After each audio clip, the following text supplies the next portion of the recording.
Yazid যেমন গালি হয়ে গেছে এই পৃথিবীতে, আমার মনে হয় যে জালেম পালিয়েছে, ওর নামও এই পৃথিবীতে একটা গালি হয়ে যাবে ইনশাআল্লাহ। কারণ কত মানুষের চোখের পানি হা শব্দ লেগে আছে। জেলখানার বিভিন্ন তালা থেকে রাতের গভীরে যখন তাহাজ্জুদ পড়তে উঠতাম, এই যে বিডিআর ছাড়া আপনাদের এই কুড়িগ্রাম, লালমনিরহাট, পঞ্চগড় এই সমস্ত জায়গার বহু বিডিআর এখনো জেল খাটতেছে বিনা কারণে, কিচ্ছু জানি না। একজন মুরব্বীকে দেখতে পেয়েছিলাম, বলছে হামজা ভাই আমার আর 1 মাস পরে চাকরি শেষ হয়ে যেত, অথচ আজ 13-14 বছর আমি জেলে আছি, কিচ্ছু জানি না, আল্লাহর কসম। রাতের গভীরে যখন নামাজে দাঁড়িয়ে দেখতাম এই লোকটা আহ শব্দ করে, এমন একটা আবেগ নিয়ে শব্দ বলতো, আহ এটা আরো সে চলে গেছে। শুধু এই বিডিআরদের চোখের পানি না, 13টা অপরাধ করেছেন এই 15.5 বছরে, যেটা মাপ পাওয়ার মতো না। সবচাইতে জঘন্য অপরাধে আয়না ঘর বানানো, এর চাইতে জঘন্য অপরাধে পৃথিবীতে আর নেই। তা জীবিত মানুষকে এভাবে মানুষ কষ্ট দিতে পারে। আমার মনে হয় দেশের 18 কোটি মানুষ যদি আপনাকে মাফ করে দেয়, ব্যারিস্টার আরমানের বউ জীবনও মাফ করবে না। ইয়াজিদ এই শব্দটা কি খারাপ? অনেক সুন্দর নাম, কিন্তু সে জালেম হওয়ার কারণে তার নামটাকে আল্লাহ গালি বানিয়ে দিয়েছে। এই কুড়িগ্রামে কোন হিন্দুকে যদি বলেন ভাই ছেলে হয়েছে 5,000 টাকা দেব, ইয়াজিদ রাখে কি নাম, অথচ নামটা কি খারাপ বলেন? এর মতো এত সুন্দর নাম যদি গালি হয়ে যায় জুলুম করার কারণে, আপনার নাম যতই সুন্দরী হোক আপনার নামটাও গালি হবে 1 আর 2। আবু সেহেলের যে বাড়ি আপনারা দেখতে পান কাবা শরীফের পাশে, এর চাইতে দামি জায়গা কি আর আছে দুনিয়ায়? কাবার পাশে শুধু জালেমের বসবাস ছিল ওই জায়গায়, ওখান থেকে দুর্বিসন্ধি করত নবীর বিরুদ্ধে, ইসলামের বিরুদ্ধে, সাহাবীদের বিরুদ্ধে। এ কারণে আবু সেহেলের বাড়ি এখন ইন্টারন্যাশনাল পায়খানা। কথা বলেন না কেন? আজ বাংলাদেশ সহ বিশ্বে যারা জালেম আবু সেহেলের মতো, কারণ জালেমদের বসবাসের জায়গাগুলো অভিশপ্ত, আল্লাহর গজবের জায়গা এগুলো। যারা এখানে হজ করতে গেছে, যে হাজী সাহেব, একটা জায়গা আছে মুজদালিফার রাতে যেখান থেকে মানুষ পার হয়, কিছু জায়গা একটু দৌড়ানো লাগে, কারণ এটা গজবের জায়গা। আবু সেহেলের বাড়ি থেকে যেহেতু দুর্বিসন্ধি হতো নবীর বিরুদ্ধে, ইসলামের বিরুদ্ধে, আল্লাহর বিরুদ্ধে, এই জন্য আল্লাহ এমন শাস্তি দিয়েছে কিয়ামত পর্যন্ত এটা ইন্টারন্যাশনাল পায়খানা। এ বাংলাদেশেও সেই ঘরে বসে বসে যে যত নম্বর হোক, 32, 34, 35 নাম্বার, এই জায়গাগুলোতে যারা এদেশের ইসলাম নিয়ে, আলেমদেরকে নিয়ে দুর্বিসন্ধি করতেন, এই বাড়িটাও আমরা ইন্টারন্যাশনাল পায়খানা দেখতে চাচ্ছি। সারা বিশ্বের মানুষ আসবে যেন ওই জায়গায় কাজ করে শান্তি পায়, মানুষ যেন বোঝে যে এখানেও এক আবু সেহেল ছিল। আবু সেহেল নয় তো কি? অনেকে মনে করে উনি হজ করেছে হাজী সাহেব।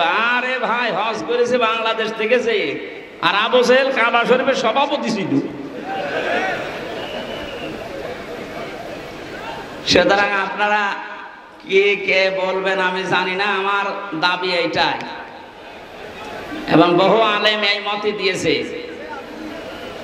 যে এই যে বিভিন্ন নম্বরওয়ালা বাড়ি যেগুলো 32, 33, 34, 35, 36 নাম্বারওয়ালা বাড়ি নেই, যত নাম্বার বাড়ি আছে জালেমদের আস্তানা, যেগুলো ইসলামের দুর্বিসন্ধি করতো বসে বসে আলেমদের বিরুদ্ধে, জায়গাগুলো সব জাদুঘর বানান না আবু সেহেলের মতো টয়লেট বানান। আমি কাবা শরীফ ঘোরাচ্ছিলাম উপর দিয়ে, জায়গা পাইনি নিচ দিয়ে, হঠাৎ শেষ করে 7 পাক মারার পরে আমার অবস্থা খারাপ। আমি ওই আবু সেহেলের যে বাড়ির পাশে, আমি জানতাম না যে ওটা ওর বাড়ি, ওখানে যেয়ে দেখছি আমার পেটে ব্যথা করছে। এক পুলিশকে ডাক দিয়ে বললাম, ভাই এতক্ষণ তো আমি ভালোই ছিলাম, এখন আমার পেটে ব্যথা করছে। পুলিশ আমারে বলছে, ইয়া হাজিউল হুজ্জাত আয়না বিলাদুকা। হাজি দেশ কোথায়? যে তুমি বাংলাদেশ। আমি বাংলাদেশ থেকে এসেছি। আমারে বলছে, আপনি জানেন না এটা কোন জায়গা? না তো। আবু সেহেলের বাড়ি আপনি এখনো পায়খানা না করে দাঁড়িয়েছেন, তাড়াতাড়ি যান। আমি কাজ করে দেখি আমার পেটের ব্যথা ভালো হয়ে গেছে। আমার মনে হয় এদেশেও যাদের পেটে ব্যথা উঠবে, এই জালেমদের এই সমস্ত আস্তানাতে গিয়ে টয়লেট করলে পেটের ব্যথা ভালো হয়ে যাবে। কারণ জায়গাগুলো সব গজবের জায়গা। এদেশে তো দেখতে পেয়েছি আগস্টের 5 তারিখের পর থেকে আলেমদের যত আস্তানা ছিল জালেমদের, এই দেশে প্রায় জালেমের আস্তানায় ভাঙা শেষ। এই এলাকায় মনে হয় এখনো শুরু হয়নি।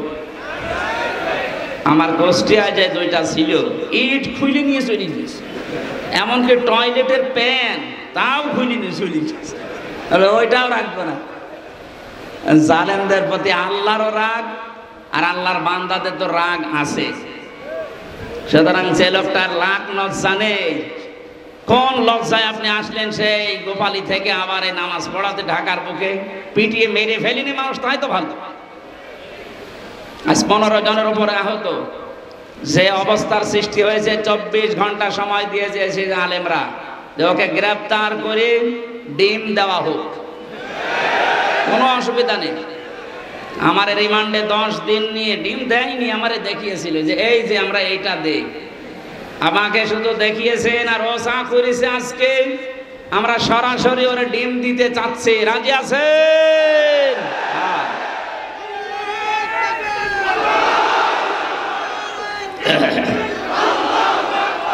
আলহামদুলিল্লাহ। না, জালেমদের আর কোনো ছাড় নেই।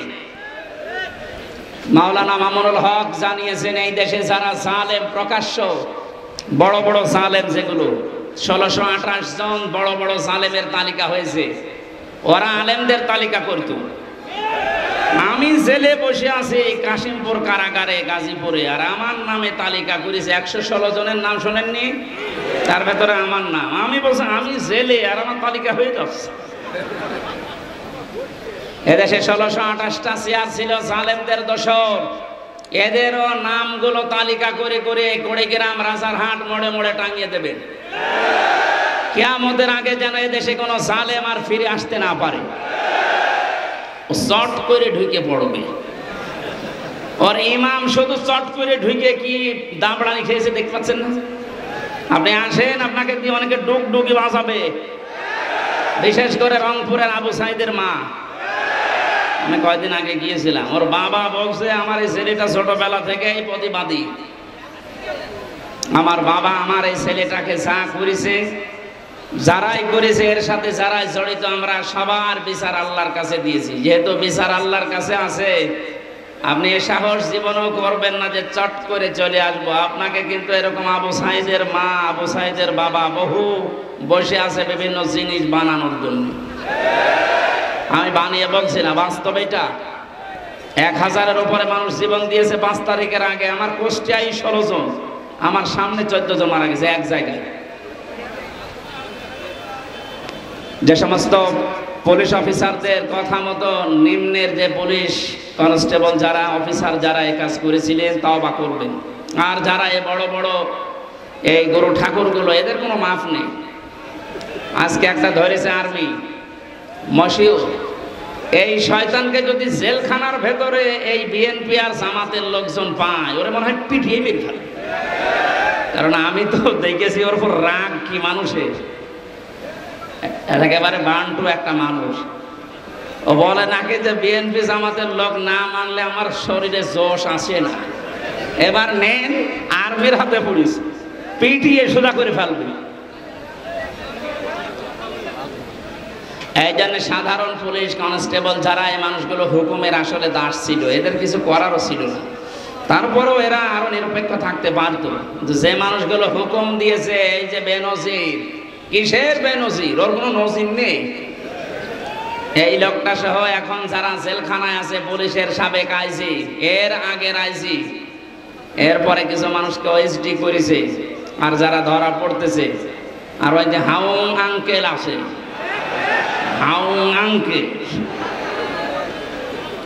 এইগুলো সহ যেন আমার তালিকা আজকে আমি দেখলাম দুপুরবেলা 180 জনের একটা তালিকা করেছে। এই জালেমদের বড় বড় দোসর যারা প্রশাসনে ছিল, একটাকেও এদেশের মানুষ ক্ষমা করবে না ইনশাআল্লাহ। জুলুম করলে আল্লাহ মামলা দেবে তিনি জানিয়েছে, আর আমরা তো 100টা দেব। আমার ধরার পরে পড়েছিল যা যা বলতে বলছে এগুলো যদি না বলেন 50টা মামলা দেব। আমার মামলা কয়েকদিন আগে সব খারিজ হয়ে গেছে, সব খারিজ হয়ে গেছে, কোনো মামলা আর নেই, বেকসুর খালাস। যে জজ ছিল, জজ আমারে মামলার এইটা নথি দেখে বলছে কি দেখে বিচার করব, এর ভেতরে কোনো মাল নেই, যা একেবারে 100 ভাগ খালাস করে দিয়েছি। আমি বলতে গেলাম যে আদালত আমার এই মামলা তো 3 বছর আপনার হাতেই ছিল, তখন তো আপনি বলেন যে কোনো মাল নেই, এখন হঠাৎ করে বলছেন কোনো মাল নেই, কি দিয়ে বিচার করবো? মানে এটাই বলতো যে হুজুর আমার হাত বাঁধা ছিল, কি ছিল? এখন আমার হাত খোলা আছে, আমি এখন ওপেন, এখন আমি ন্যায় বিচার করতে পারবো বা করতে পারছি। আমরা চাই 1628টা চেয়ার এই দেশে মেন চেয়ার আছে, প্রত্যেকটা চেয়ার যেন এই জজের মতো হাত খোলা থাকে, আবু সাইদের মতো এভাবে হাত খোলা থাকবে। কথা বলেন ঠিক কিনা? আজকে যিনি ওসি এসেছেন ওনারও এখন হাত খোলা, আগে হাত বাঁধা ছিল, এখন তো হাত খোলা আছে। কিয়ামতের আগে যেন এরকম হাতগুলো আর কেউ বেঁধে দিতে না পারে। কি কথা বলছেন না কেন? আজকে রাত 12:30টার জরিপ দেখেননি? বিবিসি এবং আল জাজিরা থেকে একটা রিপোর্ট এসেছে, আন্তর্জাতিক সংস্থা, ওরা দিয়েছে দেশে 100 জনের 14 জন মানুষ এখনো পর্যন্ত জালেমদের সাপোর্ট করে যাচ্ছে। ঘুঘু দেখেছেন আপনি? ঘুঘুর ফাঁদ দেখেন, টের তো পাচ্ছেন না কিছু? 100 জনের 28 জন এখনো পর্যন্ত বিভিন্ন জিনিস মেরে খাওয়া ধান্দায় আছে। আপনারা থামবেন। 100 জনের 58 জন মানুষ দেশে এখন চাচ্ছে যে ইসলাম দেশে রাষ্ট্রীয়ভাবে কায়েম হোক। এটা তো আমি বানালাম নাকি? আপনি আল জাজিরা নিয়ে আসেন, রাত 12:30টায় রিপোর্ট বের হয়েছিল। আমার কালকে ছিল ফরিদপুর, তার আগের দিন চট্টগ্রাম। এই আসার সময় গাড়িতে দেখতে দেখতে আসছিলাম ইন্টারনেট থেকে, আন্তর্জাতিক খবরগুলো কি আসে দেখি। বাংলাদেশ দিয়ে একটা রিপোর্ট তারা বের করছে, এখন দেশের অবস্থা এই। 58 জন মানুষ চাচ্ছে দেশে ইসলাম কায়েম হোক, ইসলামের হাতে দেশটা যাক। 28 জন মানুষ চাচ্ছে না আমাদের হাতে দিন। আর 14 জন মানুষ এখনো পর্যন্ত জালেমদের দোসর এবং তাদের সাফাই গেয়ে যাচ্ছে। সাফাই যে গাচ্ছে দেখতে পাচ্ছেন না, মাঝে মাঝে video call audio call open করে দেয়। আপা ঘাবড়াবেন না, আপনি ঘাবড়ালে আমরা নরম হয়ে যায়, তোরে নরম বানানো। এ জেলার 2 জনকে কিভাবে পিটিয়েছে দেখতে পাচ্ছেন না? আমার কুষ্টিয়ার একজনকে এভাবে পিটানোর পরে তার ছেলে দিয়েছে আমার বাবাকে ওরা কুকুরের মতো পিটিয়েছে। কি সুন্দর স্ট্যাটাস দেখেছে যে আমার বাবাকে ওরা কুকুরের মতো পিটিয়েছে। এখন নিচে বলবেন সুবহানাল্লাহ না আলহামদুলিল্লাহ। জালেমদের প্রতি কারো মায়া নেই, আল্লাহরও মায়া নেই, রাসূলের মায়া নেই, কারণ এরা সবার শত্রু। জালেমরা তার নিজেরও শত্রু, জালেমরা তার নিজেদেরও শত্রু। কিয়ামতে জালেমরা তার এই আঙ্গুল পর্যন্ত কামড়াতে থাকবে, চিবিয়ে খেয়ে ফেলবে। সূরা ফুরকানের ভেতরে আছে। এই জন্যে জুলুম যারা করেছেন আপনার দুনিয়া শেষ, আখেরাত তো শেষ আগে। আমরা এই ময়দানে এসেছি দল মত জাতি বর্ণ ধর্ম নির্বিশেষে দেশটাকে স্বাধীন করার জন্য। যেমন কোনো দল ছিল না। বাংলাদেশ জামাতে ইসলামের কেন্দ্রীয় আমির ডাক্তার শফিকুর রহমান কয়েকদিন আগে ঘোষণা দিয়েছেন দেশ স্বাধীন করার জন্য যারা জীবন দিয়ে গেল, এখনো 2700 মানুষ হাসপাতালে বেঁধে কাতরাচ্ছে। এরা কোনো দলের মানুষ না, এরা এই দেশের সম্পদ। এরা কি কোনো দলের মানুষ? সবগুলো দেশের সম্পদ। এরা জাতির শ্রেষ্ঠ সন্তান। যদি মুক্তিযোদ্ধা বলতে হয় এদেরকে বলা যায়। ভুয়া মুক্তিযোদ্ধা যেগুলো আছে আমার মনে হয় এগুলোর ভাতা বন্ধ করে দিয়ে ওই ভাতা এখন এই 2700 মানুষকে দেওয়া দরকার। এসব না করেই তুমি আন্দাজে। আল্লাহ আমাদেরকে আজকে সূরা আহজাব থেকে কিছু কথা তাফসীর আকারে শোনার তৌফিক যেন সামনে দেন। যাদেরকে নিয়ে আসলেন কষ্ট করে যারা বসে আছে বলেন আলহামদুলিল্লাহ, বলেন জোরে আলহামদুলিল্লাহ। দরুদ আর সালাম পড়ছি আমাদের নবী মানবতার মহান শিক্ষক মুহাম্মদ রাসূলুল্লাহ সাল্লাল্লাহু আলাইহি ওয়াসাল্লামের প্রতি। রবিউল আউয়াল মাস এটা আমি আলোচনা করতে চেয়েছিলাম সূরা আরাফ থেকে, দেখলাম না এটা রবিউল আউয়াল মাস চলছে, কিছু কথা বলা দরকার এই মাস সম্পর্কে। যে বিশ্বনবী মুহাম্মদ রাসূলুল্লাহকে আল্লাহ এই মাসে পাঠিয়েছিলেন। যেহেতু বাংলাদেশ, ভারত, পাকিস্তান এই সমস্ত দেশে কিছু ভেজাল আছে, নবীর জন্মের পক্ষে কিছু মানুষ আনন্দ করতে আছে, আর কিছু মানুষ নবীর সিরাত সুরাত তার আদর্শ নিয়ে আনন্দে আছে। আমরা দুইটাই চাই, কারণ একটা মানুষের জীবনী লিখতে হলে জন্ম ছাড়া লেখা যাবে? বলেন বলেন। তাহলে নবীজির জন্ম যেই দিন থেকে, ওই দিন থেকে আমরা আরম্ভ করব। মুহাম্মদ রাসূলুল্লাহকে আল্লাহ যখন পৃথিবীতে পাঠিয়েছিলেন, এই খুব খেয়াল করে শুনবেন, আমি গতানুগতিক কথা বলছি না। আল্লাহর নবীকে যেদিন এই পৃথিবীতে আল্লাহ পাঠান, মিলাদ বলা হয়। এই যে ঈদে মিলাদুন নবী অনেকে অনুষ্ঠান পালন করে। ঈদ মানে আনন্দ, মিলাদুন নবী মানে নবীর জন্মের আনন্দ। নবীর জন্মের কি, যারা এই এলাকায় মনে হয় এগুলো একটু কম আছে, চট্টগ্রাম সিলেটে বেশি। যারা এগুলো করছেন একটা তথ্য বলছি এবার। এই পৃথিবীতে দুইজন মানুষ নবীজির আপন চাচা ছিল, তারা আবু লাহাব আর আবু তালেব। দুইজন আপন চাচা না? এই দুইজন নবীর মিলাদে জন্মে খুশি ছিল, খুব আনন্দ করেছিল তারা। এত খুশি নিজের মাদিকে পর্যন্ত আজাদ করে দিয়েছে। আপনি পারবেন এরকম? আপনি ছোট খেজুড়ি আর জিলাপির ভক্ত, আর তারা নিজের বাড়ির কাজের মহিলাকে বলেছে যা তোরে আমি কেনা আজাদ করে দিলাম। অথচ দুইজন চাচা জাহান্নামী, এটা কোরআন দ্বারা হাদিস দ্বারা প্রমাণিত। কথা বলে না কেন? আবু লাহাব যে জাহান্নামে গেছে এর জন্য আবার কোনো প্রমাণ লাগবে নাকি? আল্লাহ পাক বলেন সায়াসলা নারান যাতা লাহাব, ওকে জাহান্নামে আল্লাহ দিয়েছেন, এই আয়াতটার প্রমাণ। আর একজন চাচার নাম বললাম আবু তালেব।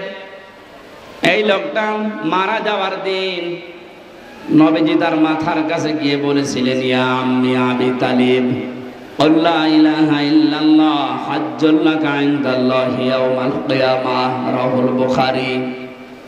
হে চাচা, জোরে বললে হয়তো মানুষ শুনে আপনাকে খারাপ বলতে পারে, জোরে বলা লাগবে না।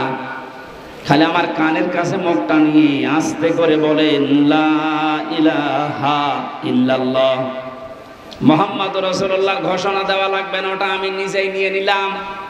শুধু আল্লাহর একাত্মবাদের ঘোষণা দেন, আমি গ্যারান্টি দিলাম কিয়ামতের দিন ঝগড়া করে আপনাকে আমি আল্লাহর দরবারে জান্নাতে দিয়ে দেব। ও পড়ে নাই, কালেমাটা পড়ে নাই। আশপাশের যারা নেতা ছিল, আবু সুফিয়ান, আবু লাহাব ডাক দিয়েছিল, নেতা পড়বা, সারা জীবন বাপ দাদার ধর্ম মানলে এখন ভাতিজারে নতুন ধর্ম গ্রহণ করে কলঙ্কিত হবা। তোমাকে মানুষ কাপুরুষ বলবে, ভীরু বলবে, তোমাকে লজ্জা দেবে, তোমার নামে বদনাম বের হবে। আবু তালেব ওই দিন বলেছিল, ভাতিজা মুহাম্মদ, তোমাকে আমি ভালোবাসি, কিন্তু তোমার এই কালেমাটা পড়তে পারলাম না, তুমি আমারে মাফ করে দিও। মাফ করার মালিক কি নবীজি? বলেন বলেন। নবীজি মন খারাপ করেছিলেন, এই জন্য আল্লাহ সূরা আহজাবের সূরা কাসাসের 56 নম্বর আয়াত তার জন্য নাজিল করে বলেছিলেন, কেন আপনি মন খারাপ করেন? হেদায়েত আপনার হাতে দেয়, নিজে দিয়ে দেবেন, এটা আমি আল্লাহ নিজের হাতে রেখেছি। আমি ভালো জানি যে কারে দেওয়া যায়। এই লোকটার তো মন নেই, আপনাকে ভালোবাসে ঠিক আছে, আপনার জন্মে লোকটা এত বেশি খুশি হয়েছিল আমি দেখেছি, কিন্তু আপনার আদর্শ পেয়ে লোকটা খুশি না। এরপরেও নবীজি তার মায়া মহাব্বত, তার যে কষ্ট, সারা জীবন তার পেছনে শ্রম দিয়েছে, এই জন্য নবী নিজে তার কবরের পাশে দাঁড়িয়ে দোয়া করেছিলেন, হে আল্লাহ, তুমি আমার চাচা আবু তালেবকে মাফ করে দাও। সঙ্গে সঙ্গে জিবরাইল এসেছেন সূরা তাওবার 113 নম্বর আয়াত নিয়ে, হে নবী, কার জন্য হাত তুলেছেন? হাত নামান। মা কানা লিন-নাবিয়্যি ওয়াল্লাযীনা আমানু আন ইস্তাগফিরু লিল মুশরিকিন ওয়ালাউ কানু উলি কুরবা মিন বা'দি মা তাবায়্যানা লাহুম আন্নাহুম আসহাবুল জাহিম। আল্লাহ পাক বলেন কোন নবীর জন্য, কোন ইমানদারের জন্য এটা জায়েজ না, শোভনীয় না, উচিত না যে এই পৃথিবীতে কোন মুশরিকের জন্য সে আল্লাহর কাছে ক্ষমা চাবে। আল্লাহ বাদে অন্য কেউ আল্লাহর মতো কাজ পারে এই কথা যারা বলে বিশ্বাস করে তারা মুশরিক। এটা আবার দলিল দেওয়া লাগবে? আমি আবার বলছি, এদিকে তাকান, আল্লাহ যেটা পারে ওইটা অন্য কেউ পারে এই কথা বিশ্বাস করার নাম শিরিক। আর শিরিক যে করে সে মুশরিক। এ পর্যন্ত মানেন তো? এই কথা বলেন না কেন? আল্লাহ যেটা পারে ওটা অন্য কেউ পারে এই বিশ্বাস করার নাম শিরিক। আর শিরিক যে করে সে মুশরিক। আরো জোরে বলেন। যে লোকটা নামাজ পড়ানোর জন্য সে গোপালগঞ্জ থেকে এসেছে, এ লোকটার নামে আলেম হতে পারে, আল্লামা লেখা থাকতে পারে, এই লোকটার কার্যকলাপ এবং যাদেরকে সাপোর্ট করেছে এই লোকটা মুশরিক।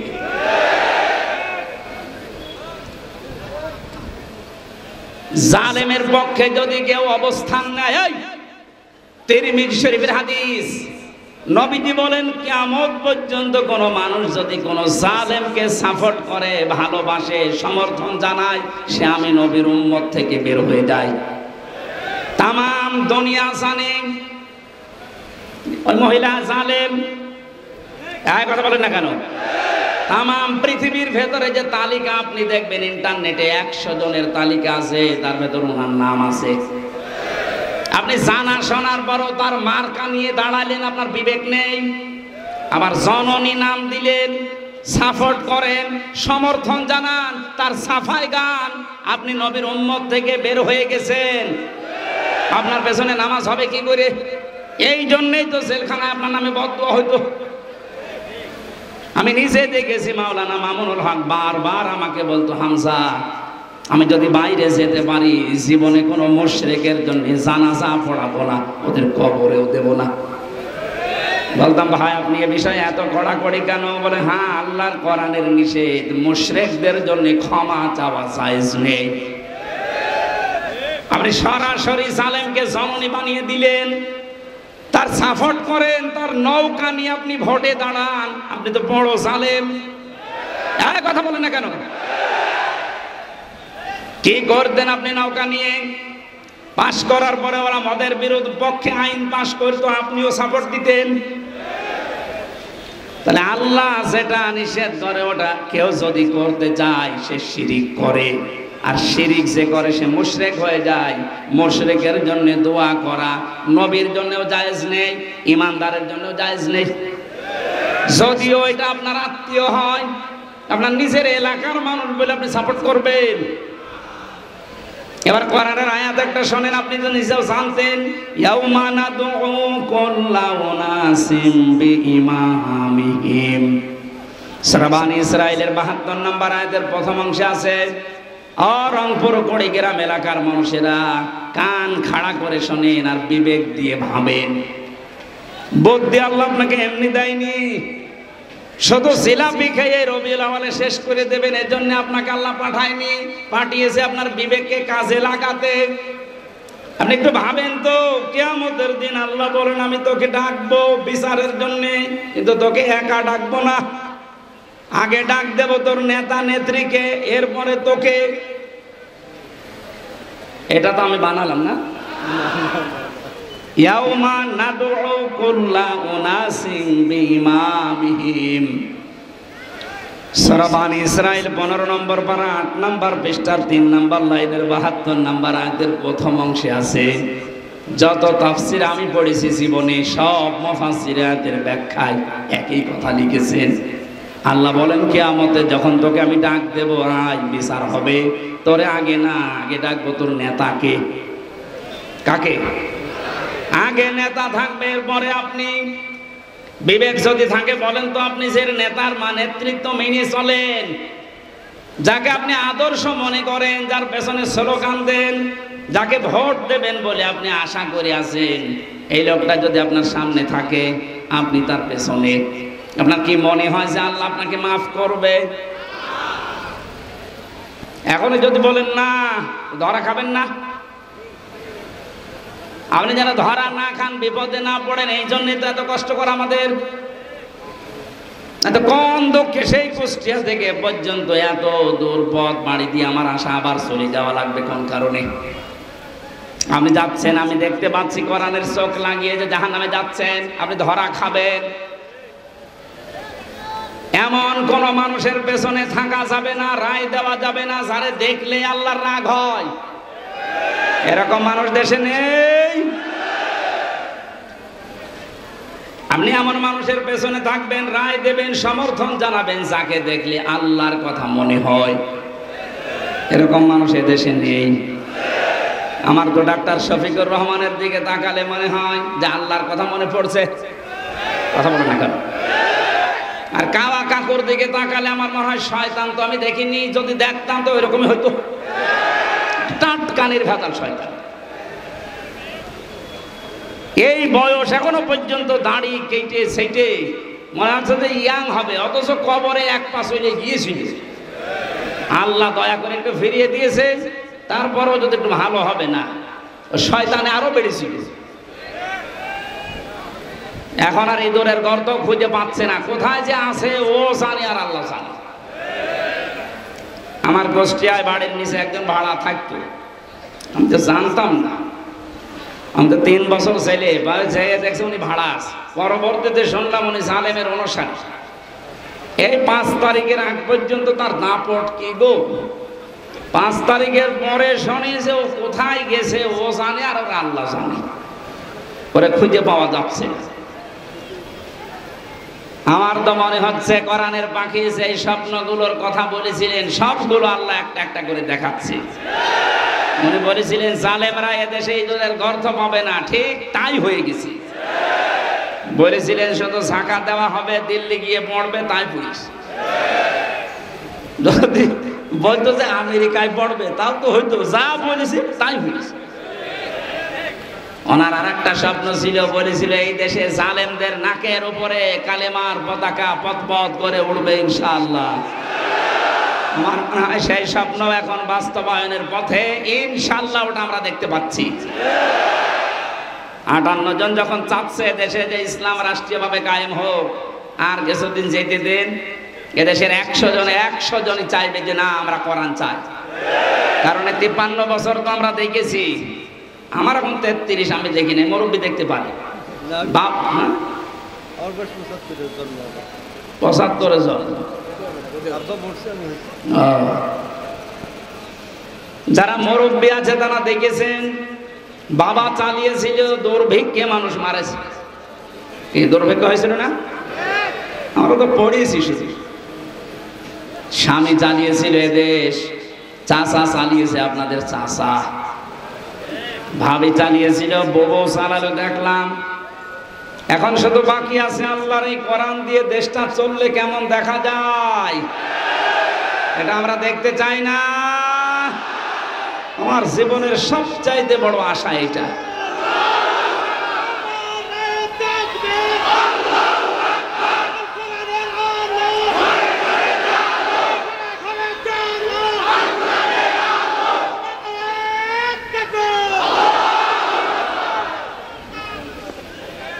মুসাফির অবস্থায় আছি এখন। মুসাফিরের দোয়া আল্লাহ ফেরত দেয় না। বড় আশা নিয়ে বলছি, মাবুদ হাজার লক্ষ মানুষকে নিয়ে তোমার দরবারে মোনাজাত করছি, জীবনে শুধু চর্ম চোখে এটা যেন দেখতে পারি যে কালাম দিয়ে বাংলাদেশের 56,000 বর্গ মাইল চলছে। এটা একটা মিনি জান্নাত হয়ে যাবে, আপনি টের পাচ্ছেন না তা। অনেকে যারা লাল পানি খায়, যারা বাবা খায়, যারা আকিস বিড়ি খায়, এখানে তৈরি হয় না জলিল বিড়ি, এরা মনে মনে ভাবে যে ইসলাম যদি এদেশে চলে আসে তাহলে আমি বিড়ি খাবো কি করে, আমি লাল পানি খাবো কি করে। শোনেন, এই যে ইনি মসজিদের খতিব, লেখা দেখলাম। মসজিদের ভেতরে যদি এই দাড়ি কাটা মানুষটা যায়, এখন মনে করেন বিড়ি খাওয়ার অভ্যাস আছে, নেশা আছে, মসজিদের ভেতরে ঢোকার পরেও নেশা থাকবে? যদি নেশা লাগেও সে পরিবেশ মসজিদে খেতে পারবে? বলেন বলেন। কেন? কারণ পুরাটা জায়গা আল্লাহর রহমত দিয়ে ঘেরা। মসজিদ রহমতের জায়গা, এ কথা কার? আল্লাহুম্মা আফতাহ লি আবওয়াবা রাহমাতিকা, হে আল্লাহ তোমার রহমতের সব দরজা খুলে দাও। এজন্য রহমত পেতে হলে মসজিদে যাওয়া লাগবে। কোথায় যাওয়া লাগবে? পৃথিবীতে রহমতের জায়গা মসজিদ, আর মসজিদের বাইরে যা আছে দুনিয়ার সবগুলো গজবের জায়গা, বিশেষ করে মাজারগুলো। অনেকে মনে করছে মাজার, হ্যাঁ মাজার কেন বললাম? নবীজি জানিয়েছেন কিয়ামতের দিন দুই প্রকার মানুষকে আল্লাহ সবচাইতে কঠিন শাস্তি দেবেন। তার এক নম্বরে যারা মাজারের খাদেম ছিল। তুমি খেদমত করার আর জায়গা পাও না, মাজারের খাদেম হয়ে বসে আছো। ওরে খেদমত করা দরকার, কারণ যত মাজার এই দেশে সবগুলো শিরিকের আস্তানা আর জেনার আড্ডাখানা। নারী পুরুষের অবাধ মেলামেশা যদি দেখতে চান, আপনি যান লালনে মাজারে, মন মন গাঁজা খাচ্ছে মানুষ। কোন কারণে মাজার রাখা লাগবে? আল্লাহর ওলি যারা আল্লাহর পছন্দীয় মানুষ, এদের কবরগুলো সংরক্ষণ করে রাখেন, কেউ যেন ইহানত করতে না পারে, নষ্ট করতে না পারে। তাই বলে ওখানে যে সেজদা দেবেন, গাঁজা খাবেন, লা তাত্তাখিদুল কুবুর মাসাজিদা, কবরকে মসজিদ বানিও না, সেজদার জায়গা বানিও না। এই ঘোষণা শোনার পরেও যারা সেজদা দেয়, কোন কারণে ওইটা রাখতে হবে বলেন? এই কারণেই তো হক্কানি আলেমরা বলছে মাজার পুড়িয়ে দাও, কোনো দরকার নেই। এগুলো থেকে যে ব্যবসার টাকা আসতেছে, আজকে আমি আকিজ গ্রুপে ছিলাম ঢাকাতে। আকিজের বড় ছেলে ডক্টর মহিউদ্দিন সাহেব, উনি বলছিলেন যে দেশের যে মাজারগুলো আছে যেখানে ব্যবসা হয়, সরকার যেন মাজারগুলো সব নিজেদের আয়ত্তে নেয়। এখানে মানুষ না বুঝে আর বুঝে যা টাকা পয়সা দেয়, এ টাকাগুলো সব রাষ্ট্রের কাজে লাগায়। বহু টাকা কালেকশন হয়। আপনি কি মনে করছেন আটরশির মাজারে যান, কোটি কোটি টাকা মাসের পরে মাসে উপায় হচ্ছে। এগুলোর দায়িত্ব যদি সরকার হাতে নেয়, এই দায়িত্বের টাকাগুলো সব রাষ্ট্রের কাজে লাগান। মানুষ বুঝে দিক আর না বুঝে দিক, টাকা তো রাষ্ট্রের কাজে লাগছে, শয়তানরা আর পাবে না। বড় বড় দাড়ি, গোপ, মোষ, উপর নিচে সব সমান করে মনে হচ্ছে কি হয়ে গেছে।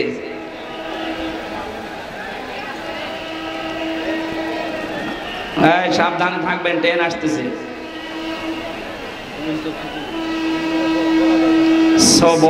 সুবহানাল্লাহ আলহামদুলিল্লাহ লা ইলাহা ইল্লাল্লাহ, সুবহানাল্লাহ আলহামদুলিল্লাহ লা ইলাহা ইল্লাল্লাহ, সুবহানাল্লাহ আলহামদুলিল্লাহ লা ইলাহা।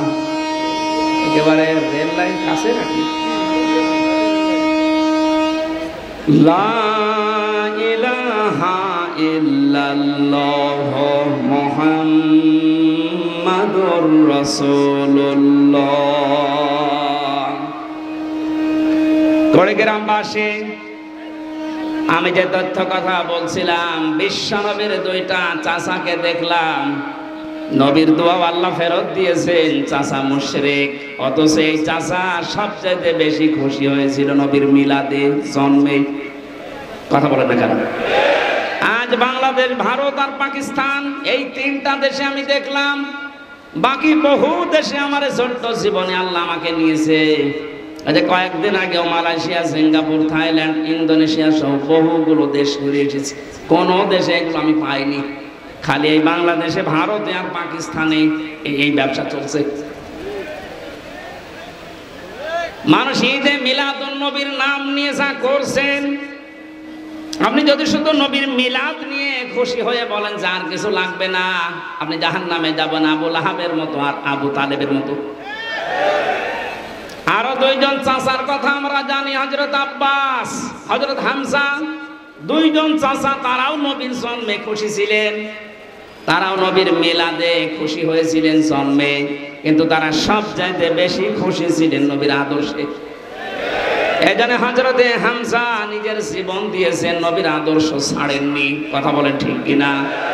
হযরতে আব্বাস তার কথার দিকে তাকান, মানজা কত আমাল ঈমান মান রাদিয়া বিল্লাহি রাব্বা ওয়া বিইসলামি দীনা ওয়া বিমুহাম্মাদির রাসূলিল্লাহ সাল্লাল্লাহু আলাইহি ওয়াসাল্লাম নাবিয়্যা ওয়া রাসূলা। রাহ মুসলিম। নবীর আপন চাচা হযরতে আব্বাস নিজেই বর্ণনা করেন, কেউ যদি ঈমানের স্বাদ পেতে চান তাহলে আল্লাহকে রব পেয়ে খুশি থাকেন, ইসলামকে জীবন ব্যবস্থা পেয়ে খুশি থাকেন, আর মুহাম্মদুর রাসূলুল্লাহকে আদর্শ নেতা পেয়ে খুশি থাকেন। এই তিনটা বিষয় যদি আপনার ভেতরে পাওয়া যায়, আপনি ঈমানের স্বাদ পাবেন। জোরে বলেন সুবহানাল্লাহ। হযরত আব্বাস এটা পেয়েছিলেন, এই জন্যই তো হাদিস বললেন। উনি যদি না পেতেন এ কথা বলতেন, তাহলে বোঝা যাচ্ছে হযরতে হামজা, হযরতে আব্বাস এ দুইজন শুধু নবীর মিলাদে জন্মে খুশি না, নবীর আদর্শেও তারা খুশি। এখানে দুইজনই জান্নাতি। জোরে বলেন সুবহানাল্লাহ। নবীদের জন্ম থেকে আমরা শুরু করছি। বিশ্ব নবী মুহাম্মদুর রাসূলুল্লাহর 1 থেকে শুরু করে 40 বছর পর্যন্ত পুরা আরব জাহানে তাকে মানুষ ডাক দিত মুহাম্মদ ইবনে আব্দুল্লাহ, আব্দুল্লাহর বেটা মোহাম্মদ। এ পর্যন্ত ঠিক আছে না? 40 বছরের আগে কেউ কি তাকে রাসূলুল্লাহ বলেছে? না। যদিও তিনি সেই জীবনে তৈরি হওয়ার পর থেকে যখন আল্লাহ তাকে বানিয়েছে, এ দুনিয়া তৈরি হওয়ার আগে তার নূর বানানো, ওই সময় থেকে তিনি রাসূল। কিন্তু ঘোষণা হয়েছে 40 বছর বয়সে। এই জন্য 1 থেকে 40 বছর পর্যন্ত আপনি যদি তাকে না মানেন, আপনি জাহান্নামে যাবেন না। কিন্তু 40 থেকে 63 এই 23 বছরের 1 সেকেন্ডও যদি কেউ অস্বীকার করে, সে জাহান্নামী। এটা তো আমি বানিয়ে বলছি না। সূরা আহজাবের 21 নম্বর আয়াত তার প্রমাণ। লাকাদ কানা লাকুম ফি রাসূলিল্লাহি উসওয়াতুন হাসানা। এই যে ফি রাসূলিল্লাহি, রাসূলুল্লাহর জীবনের ভেতরে তোমাদের জন্য মহত্তম আদর্শ আমি আল্লাহ লুকিয়ে রেখেছি। অনেকে বলতে পারতেন না মুহাম্মদ ইবনে আব্দুল্লাহর জীবনী বলেছে, কি বলেছে? রাসূলুল্লাহ। আর আমরা সারা পৃথিবীর মানুষ জানি উনি রাসূল হয়েছিলেন এই দুনিয়ার ঘোষণা অনুযায়ী 40 বছর বয়সে। কথা বলেন না কেন? 40 বছরের আগে পুরা আরব জাহানে তাকে ডাক দিত মানুষ আল আমিন, আস-সাদিক বা মুহাম্মদ ইবনে আব্দুল্লাহ। কিন্তু 40 বছরে তিনি যখন কোরআনে কারীম পেয়েছেন, তখন আর মুহাম্মদ ইবনে আব্দুল্লাহ শুধু না, তখন হয়ে গেছেন তিনি রাসূলুল্লাহ। এই কথা বলা লাগবে। আল্লাহ কি বললেন এই আয়াতে? তোমাদের জন্য মহত্তম আদর্শ লুকিয়ে রেখেছি আমি রাসূলুল্লাহর জীবনে। তার মানে 40 থেকে 63 এই 23 বছর রাসূলুল্লাহর জীবন পুরাটা আপনাকে মানাই লাগবে, মাস্ট বি। এর ভেতরে একটা সেকেন্ড আপনি ছাড় দিতে পারবেন না। যদি বলেন না এটা আমি মানি না, তাহলে আপনার ঈমান পরিপূর্ণ হয়নি। কথা বুঝতেছেন? রাসূলুল্লাহকে আদর্শ মানা লাগবে। যে উসওয়াতুন হাসানা, এ শব্দটা দুনিয়ায় কাউকে আল্লাহ দেয়নি। হ্যাঁ, ইব্রাহিম নবীকে আল্লাহ উসওয়াতুন হাসানা তার চরিত্রের ব্যাপারে বলেছিলেন, সেটা আলাদা বিষয়ের আলোচনা। কিন্তু পৃথিবীতে আমাদের নবী মুহাম্মদুর রাসূলুল্লাহকে তিনি মডেল বানিয়েছেন, বাটখারা বানিয়েছেন, কেজি পাথর। এদিকে যদি কেউ 5 কেজি চাউল তুলে দেয়, এদিকে 5 কেজি বাটখারা দেওয়া লাগবে না? এ কথা বলেন না কেন? আমার এই 40 থেকে 63 বছরের যে 23 বছরের জীবন, আমার জন্ম থেকে মৃত্যু পর্যন্ত 23 বছর দিয়ে আমার সাজানো লাগবে। আপনি একেবারে মেপে পরিপূর্ণ করে নিতে পারবেন, কারণ তিনি নমুনা, মডেল, আদর্শ আমাদের জন্য। তাও একমাত্র উসওয়াতুন হাসানা এর একটার আগে আলিফ লাম আল্লাহ দেয়নি। এবার আসেন মূল কথা বলছি। বিশ্ব নবী মুহাম্মদুর রাসূলুল্লাহ কেন একমাত্র আদর্শ আমাদের জন্য? যে সূরা থেকে পড়লাম, সূরার নাম হচ্ছে আহজাব। কি বললাম? আহজাবের হিজবুন থেকে। আহজাব শব্দের শাব্দিক অর্থ দল, সমূহ, বাহিনী। এই যে দল, এ শব্দটা কোরআনে নেই, বলেন না কেন? যারা এই কথা বললে আগে তো এই যে আগস্ট মাসের 5 তারিখের আগে এ জালেমরা বলতো দলীয় কথা বলবেন না, রাজনীতির কথা বলবেন না, বলতো না? কথা বলেন। থানা থেকেও 14টা লিখে দেওয়া হয়তো যে এই কথা বলা যাবে না। আমি কি এখানে আমার বাবার কথা বলতে আসি সেই কুষ্টিয়া থেকে? আমি তো আগেই বললাম আমি জরানের চোখ লাগিয়ে দেখতে পাচ্ছি আপনি জাহান্নামে যাচ্ছেন। আরে ভাই, আপনি জাহান্নামে গেলে আমার অসুবিধা নেই, কিন্তু আপনাকে আমার বাঁচাতে হবে। আপনাকে যদি আমি কিছু না বলে জান্নাতে যেতে চাই, কিয়ামতের দরজায় দাঁড়িয়ে বলবেন যে আমারে কিছু বলে নাই, পরে কুড়িগ্রাম নিয়ে এসেছিলাম আমাকে বাঁচায় নাই, আমি জানতাম না। এটা যেন বলতে না পারেন, এই জন্যে এত কষ্ট স্বীকার করা। আমি যে গ্রুপে আছি আকিস গ্রুপ, আমার বাবার যা আছে আমার যা এখন হয়েছে, বিশ্বাস করেন আল্লাহর কসম মরণ পর্যন্ত অন্তত আমার কিছু করা লাগবে না। এত কষ্ট স্বীকার করা, এই যে স্বাধীনতার পর থেকে আজকে 1 মাস 12-13 দিনে 2-3টা করে, তাও 5 কিলো 10 কিলো না, প্রতিদিন আমার মনে হয় আমার জার্নি হয় প্রায় 1000 কিলোমিটার। কালকে সেই মাদারীপুরে, তার আগের দিন চট্টগ্রাম, আজকে এখানে, এভাবে প্রতিদিন 700-800-1000 কিলোমিটার দৌড়ানো লাগছে। আমি দেখতে পাচ্ছি জাতির মানুষেরা জাহান্নামের দিকে দৌড়াচ্ছে। এমন মানুষকে আপনি সাপোর্ট দিয়ে জাহান্নামে দৌড়াচ্ছেন যারে দেখলে আল্লাহর রাগ হয়। আপনি যেন বাঁচতে পারেন, এই জন্যই বলছি দলের কথা বললে আপনার রাগ হয়। আপনি যে দল করেন, দলই আপনাকে জাহান্নামে নিয়ে যাবে। দলের কথা কোরআনে যদি নাই থাকে তাহলে আয়াতগুলো আপনি বাদ দিয়ে দেবেন। সূরা আলে ইমরানের 103 নম্বর আয়াতে আল্লাহ জানিয়েছেন, ওয়াল তাকুম মিনকুম উম্মাতুন ইয়াদউনা ইলাল খায়র। অবশ্যই তোমাদের ভেতরে একটা দল থাকতেই হবে। কয়টা দল? আরো জোরে। আল্লাহর দৃষ্টিতে যে দলের কথা আছে কোরআনে, এ দল করতে হলে 4টা জিনিস লাগে। আপনার কি রাগ হয়ে গেল? না, এই আয়াত বাদ দিয়ে দেবো। আমি যে নোট করেছি তাফসীর থেকে, কেউ যদি দল করতে চান মিলান তো আপনার দলে এগুলো আছে কিনা, নাকি আপনার আবার রাগ হয়ে যাবে? হ্যাঁ, আমি তাফসীর হাক্কানি থেকে লিখেছি। যদি বিশ্বাস না করেন আমি পয়েন্টগুলো বলছি, বাড়িতে যে মিলিয়ে দেখেন আপনার দলে 4টা শর্ত আছে কিনা। একটা দল যদি কেউ করতে চায়, কমপক্ষে একটা দলের ভেতরে 4টা জিনিস লাগে। প্রথমে লাগে একজন নেতা। নেতা ছাড়া দল হবে? আল্লাহ পাক সূরা ইয়াসিনের ভেতরে নবীজিকে যে নেতা বলে ডাক দিয়েছেন, ইয়াসিন হে নেতা, এই সিন শব্দের ভেতরে 7টা ব্যাখ্যা পেয়েছি। আমি 5টা প্রধান ভাবে নিয়েছি আর 2টা নিয়েছি এর রূপক। কোন মানুষ যদি নেতৃত্ব দিতে চায় অবশ্যই তার 7টা গুণ লাগবে, মাস্ট বি, তার লাগবে। আন্দাজে নেতা হওয়া যায় না। 7টা গুণের প্রথম নাম্বার গুণ হচ্ছে তাকে বৈধ হওয়া লাগবে। কারণ এই পৃথিবীর যত নেতা, আমরা বিশ্ব নেতা বলি নবীদেরকে, কঠিন হয়ে যাচ্ছে। এ পৃথিবীর বিশ্ব নেতা নবীরা, নবী রাসূল দুনিয়ায় যারা ছিলেন আমরা জানি সবাই। এই আলেম কারা আছেন একটু খেয়াল করবেন। এটা এই দুনিয়ায় যারা বিশ্ব নেতা বলে দাবি করে আমরা যে এগুলো বিশ্ব নেতা, অধিকাংশের দিকে তাকান তারা নবী ছিলেন। নবীরা নেতা ছিলেন না?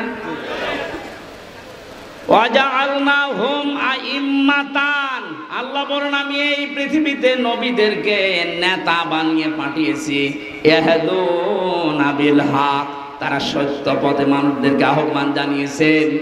এজন্য নেতা হওয়ার প্রথম বৈশিষ্ট্য আল্লাহ পাক দিয়েছেন, কেউ যদি নেতৃত্ব দিতে চায় তার জন্ম হওয়া লাগবে বৈধ। কারণ কোন নবীর রক্ত আল্লাহ কোন হারাম রক্তের ভেতরে প্রবেশ করার নাই। আজ বিশ্ব নেতার দিকে তাকান, পৃথিবীতে বহু মানুষ নিজেকে বিশ্ব নেতা বলে দাবি করছে, অনেককে করাচ্ছে, অথচ তাদের জন্ম ঠিক নেই। তাদের মা এক ধর্মের, বাবা এক ধর্মের। আমাকে বেশি বলে ফেললাম। আমার ফাঁসি চাই, এ বইটা কেনেন, দেখেন।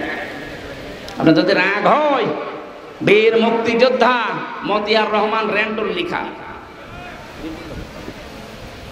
লেখেন, এই বইটা নিয়ে আসেন, এখন বাজারে পাওয়া যাচ্ছে। 15 বছর তো বাজেয়াপ্ত ছিল, এখন পাওয়া যাচ্ছে। দেখেন, মা এক ধর্মের, বাবা এক ধর্মের। আপনি আন্দাজে বিশ্ব নেতা বানিয়ে দিলেই হবে। নবীদের কথা বলছিলাম কেন, এই যে কোরআন থেকে এবার দলিল নেন। হযরতে ঈসা উনি নবী না, এরা কোন জামানায় আছে? হযরতে ঈসা কি? আরো জোরে বলেন। উনি যে নেতা ছিলেন কোন সন্দেহ আছে?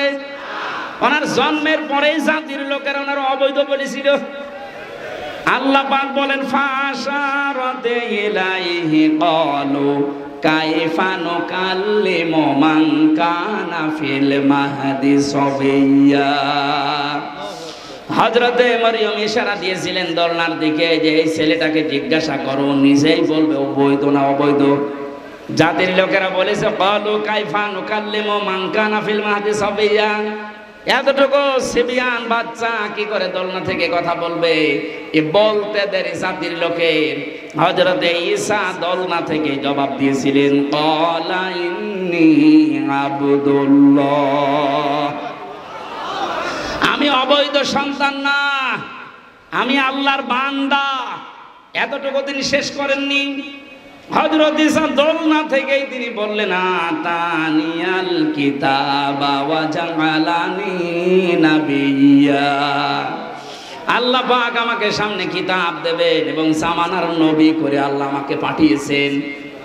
ওয়া জাআলানি মুবারাকান আইনামা কুনতু ওয়া আওসানি বিস-সালাতি ওয়াজ-যাকাতি মা দুমতু হাইয়া। নেতৃত্ব যারা দেন, ও নেতারা, কান খাড়া করে শোনেন।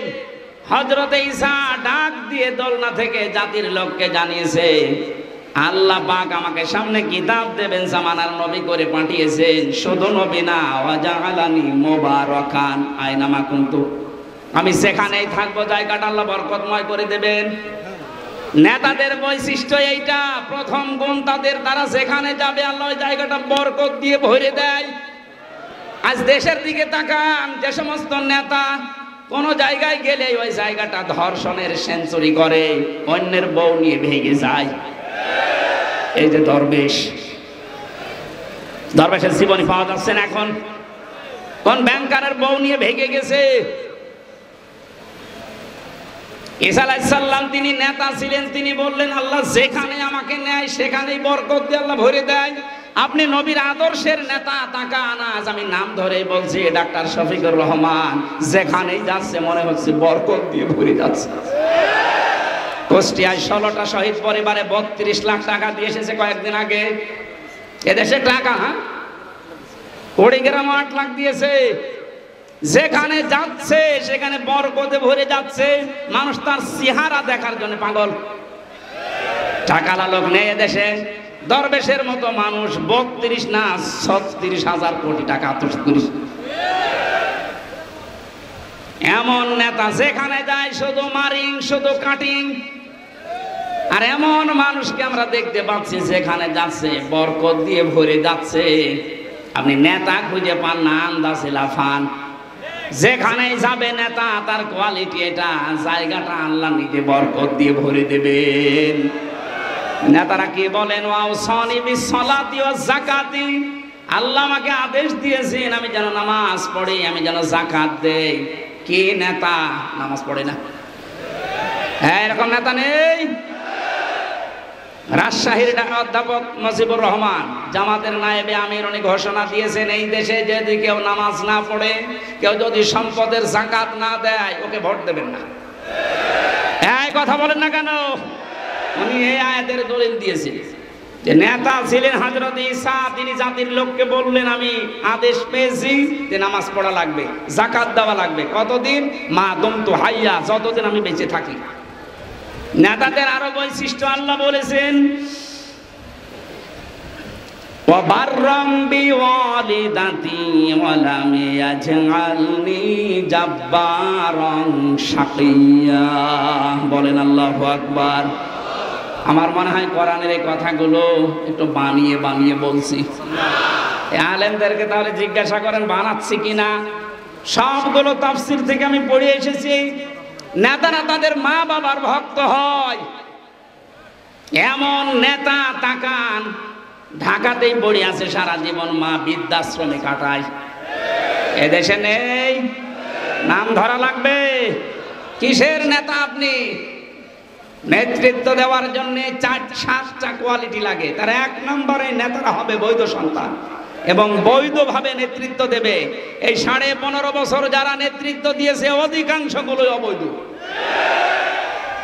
এই জন্য আমরা সময় দিতে চাচ্ছি, যারা দায়িত্বে আছেন একটা সম্মানজনক সময় নিয়ে এমন একটা সংস্কার করে দেন তাড়াতাড়ি, যেন দিনের ভোট রাতে না হয়। কথা বলে না কেন? তাড়াহুড়া করে যদি তাদেরকে নামিয়ে বলি না ভোট দিয়ে দেন, কি হবে? ওই দিনের ভোট রাতে হয়ে যাবে। কারণ যারা আছে এখনো পর্যন্ত জালেম বসে আছে চেয়ারে। কথা বলে না কেন? 100 জনের 65 জন জালেমকে বদলি করা হয়েছে, এখনো পর্যন্ত 35টা জালেম চেয়ারে আছে। এদেরকে আমরা সময় দিচ্ছি, তাড়াতাড়ি নামিয়ে দিন। কোন জালেম যেন চেয়ারে না থাকে, কারণ এগুলো ক্যান্সার। এগুলো থাকলে আবার ও দিনের ভোট রাতে করে ফেলবে। এক লোক বিয়ে করে বাসর ঘরে বউ রেখেছে, দাদি শাশুড়ি যে বলছে, ওই নাতির বউ আমি কিন্তু পতি চাই। ঠিক আছে, আমার সময় দেবেন তো? শাশুড়ি এসে বলছে, বৌমা আমার নাতি চাই। বলছে, মা আপনি সময় দেবেন না? কেবল আমি আসলাম, আপনার ছেলের সাথে এখন আমার দেখাও হইল। ননদ আর দেবর এসে বলছে, ভাবি কি করবা আমরা জানি না, আমাদের কিন্তু ভাতিজা চাই। ঠিক আছে। স্বামী এবার ভাসর ঘরে এসে বলছে, বউ আমার কিন্তু বেবি চাই। বাবার মুখ তুলে বলছে, তো বংশ কি সব পাগল? এখন আমার কিছুই হইল না, 10 মাস 10 দিন যাবে, সংসার হবে, এরপরে তো কারো বেবি, কারো নাতি, কারো ভাতিজা, নাকি আমি ফ্ল্যাক্সি লোড করে সব নিয়ে আসবো? দায়িত্ব যাদের দিয়েছি অন্তত 10 মাস 10 দিন সময় তো দেবেন। কেবল 1.5 মাস। সংস্কার আরম্ভ হয়েছে, জালেমরা থাকবে না ইনশাল্লাহ, একটা জালেমও থাকবে না। সবগুলোকে চেয়ার থেকে নামিয়ে এখানে নতুন মানুষ রিপ্লেস করা লাগবে।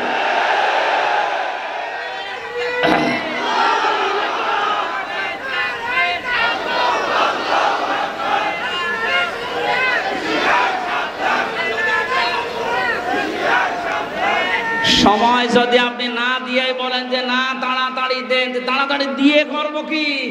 বাচ্চাকে আমি নিয়ে আসবো ফ্ল্যাক্সি লোড করে বাইরে থেকে, আমার সংসার করা লাগবে না? সংসার হবে 10 মাস 10 দিন যাবে, এরপরে কারো নাতি, কারো ছেলে, কারো ভাতিজা সব পাওয়া যাবে। কথা বলেন ঠিক কিনা? সুতরাং এই সময় উল্টা পাল্টা না করে আমরা যারা দায়িত্বে আছেন আপনাদের সম্মানজনক সময় দিচ্ছি, সংস্কার করেন। বৈষম্য বিরোধী ছাত্র আন্দোলন 9 দফার ভেতরে এটা একটা দাবি যে আমরা সংস্কার চাই। আমার ওই বিচারপতির যেমন হাত খোলা, এখন মন মতো বিচার করা যাচ্ছে, এদেশেও যেন সবাই হাত খোলা অবস্থায় থাকে। সব সংস্কার করে দেন, কোন জালেমকে আমরা দেখতে চাই না। আমি বললাম না মাওলানা মামুনুল হকের কথা, যে জালেমদের তালিকা করে করে টাঙিয়ে দেন, কিয়ামতের আগে যেন আর প্রবেশ করতে না পারে।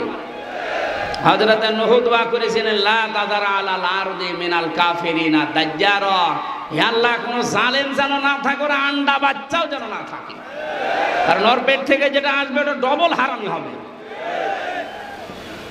আমরা আশা করছি যারা আছেন খুব তাড়াতাড়ি করে, সকাল আসতে আসতে যেন শুনি যে 35% এখনো বাকি আছে জালেমরা। এদের কারণেই তো আজকে বাইতুল মুকাররমে মারামারি হয়েছে। কোন জালেম যদি না থাকে দেশটা ইনশাল্লাহ শান্ত হয়ে যাবে। আমি নেতৃত্বের কথা বলছিলাম কেন? দল করতে হলে একজন নেতা লাগে। নেতার ভেতরে গুণ থাকা লাগে কয়টা? 7টা। বলেন। 1 নাম্বার এই গুণ হচ্ছে নেতারা হবে বৈধ, জোর করে থাকবে না, বৈধভাবে থাকবে। আমরা এতদিন দেখেছি সব জোর করেছিল, বৈধভাবে না, সব অবৈধভাবে। 2 নম্বরে দল করতে হলে লাগে সংগঠন। সে সংগঠনের নাম আল্লাহ কোরআনে দিয়েছেন, ওয়াল তাকুম মিনকুম উম্মাতুন। জাতি হওয়া লাগবে, উম্মত হওয়া লাগবে কোরআন কেন্দ্রিক। এখানে 4টা কর্মসূচি আছে। যেই দলের ভেতরে এই চারটা থাকবে তারা ভালো কাজে আদেশ দেবে, অন্যায় দেখলে তারা প্রতিবাদ করবে। আপনি দেখেন এই দেশে হাজার হাজার দল আছে, ভালো কাজে আদেশ দেওয়া, অন্যায় দেখলেই প্রতিবাদ করা কাদের ভেতরে, সেটাই আল্লাহর হক্কানি দল। আর আন্দাজে নিজেকে হক্কানি দাবি করে। 3 নম্বরে বেশি পথিক লাগবে। পথিক হয় সুন্নতি পথিক নেওয়া লাগবে আপনার। এই পৃথিবীতে আমার মনে হয় ন্যায় বিচারের মানদণ্ড যেটা দাড়িপাল্লা, টুপি, এর ভেতরে আরো 5টা পেয়েছি আমি। দাড়িপাল্লা, টুপি, এগুলো সব ন্যায় বিচারের প্রতীক, সুন্নাত, আল্লাহর নবীর আদর্শের ভেতরে এগুলো ছিল। যদি আপনার মার্কা নিতে হয় এরকম মার্কা নেবেন, হয় টুপি মার্কা নেন, নাই দাড়িপাল্লা মার্কা নেন। 4 নম্বরে পেয়েছি আমি অফিস লাগে। এ পৃথিবীতে দল করতে হলে অফিস লাগে না? আমাদের অফিস আছে, আমাদের অফিসের নাম মসজিদ। আমাদের অফিসের নাম কি? যাদের আনাগোনা মসজিদের সাথে, যাদের সম্পর্ক মসজিদের সাথে, এমন এমন দল আমরা পাই। মসজিদ তো দূরের কথা, কোনোদিন পূর্ব দিকে পশ্চিম দিকে আষাঢ় খেয়েও পড়ে না। ও যদি আষাঢ় খেয়ে পড়েও তো দিল্লির দিকে পড়ে, মানে পশ্চিম দিকে পড়বে তো না। আমাদের এই অন্তরটা ঝুলিয়ে রাখা লাগবে কিসের সাথে? মসজিদের সাথে। বলেন বলেন। নবীজি বলেন যার অন্তর সব সময় মসজিদের সাথে ঝুলে থাকে, এক ওয়াক্ত নামাজ পড়ে বের হয়ে যায়, আবার কখন নামাজ পড়তে যাবে এরকম মন যার, এই লোকটাকে কিয়ামতে আরশের ছায়া আল্লাহ নিজে স্থান দিয়ে দেবেন। জোরে বলেন সুবহানাল্লাহ। তাহলে অনুসরণ করা লাগবে মুহাম্মদ ইবনে আব্দুল্লাহকে না রাসূলুল্লাহকে?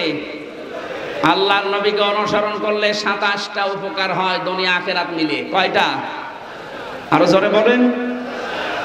1 নম্বরে আল্লাহ পাক বলেন এ পৃথিবীতে একজন মানুষকে আমি পাঠালাম যাকে অনুসরণ করলে জীবনের গুনাহগুলো মাফ হয়ে যায়।